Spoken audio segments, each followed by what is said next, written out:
do it when you physically do the task, you know, it's easier to learn and it's easier to grow from. So I take that and I do it every day, and I'm here every day, and people, you know, I've networked with people all the time, and I've grown.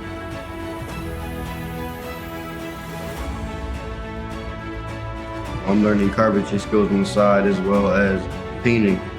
The first cohort we were painting, I was painting murals in Philadelphia, covering up the graffiti.